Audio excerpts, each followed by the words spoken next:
Hello বন্ধুরা, আমাদের নতুন নতুন ভিডিওগুলো সবার আগে দেখার জন্য সাবস্ক্রাইবের পর অবশ্যই বেল আইকনে ক্লিক করে রাখতে হবে। তা না হলে আমাদের লেটেস্ট ভিডিওগুলো তোমাদের কাছে কখনোই পৌঁছাবে না। সো বেল আইকনে ক্লিক করতে ভুলো না। ওই তো এক খান্দেই গেল। কেন যে সবাই তোরে বোকা বলে?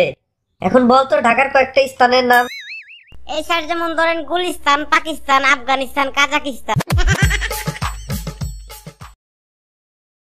আচ্ছা বল্টু, তুমি স্কুলে আসো কিসের জন্য?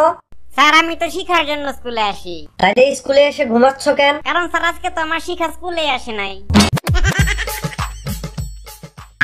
আচ্ছা বল্টু, বল তো বাংলাদেশের রাজধানীর নাম কি? স্যার এটা তো একদম সহজ, বাংলাদেশের রাজধানীর নাম হচ্ছে ঢাকা। সাবাস বেটা বাঘের বাচ্চা। স্যার আমি বাঘের বাচ্চা না, আমি মানুষের বাচ্চা। সারাদিন ধরে অনেক পাকনামি করছো, এখন একটা ডায়লগ বলবা না প্যারাগ্রাফ বলবা? স্যার আমি ডায়লগ বলবো। আচ্ছা তাহলে একটা ডায়লগ বলো। শালা মারবো এখানে, লাশ পড়বে শ্মশানে। বলতো বল্টু, এইচএসসির পূর্ণ মিনিং কি? স্যার এটা তো অনেক সোজা, হেডমাস্টার স্যান্ডেল চোর। হারামজাদা শয়তান ছেলে। স্যার আপনারটাও ঠিক আছে। বলতো পাখি কাকে বলে? স্যার যার পাখা আছে, উঠতে পারে এবং গান গায় তাকেই পাখি বলে। সাবাস বেটা, একটা উদাহরণ দে।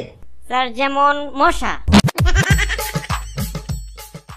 আচ্ছা বল্টু, তোদের বাসায় যদি রান্না করার জন্য গ্যাস লাকড়ি না থাকে তো কিভাবে রান্না করবি? স্যার চুলায় একটা রবিসিন দিয়ে বলবো জ্বলে ওঠো আপন শক্তিতে।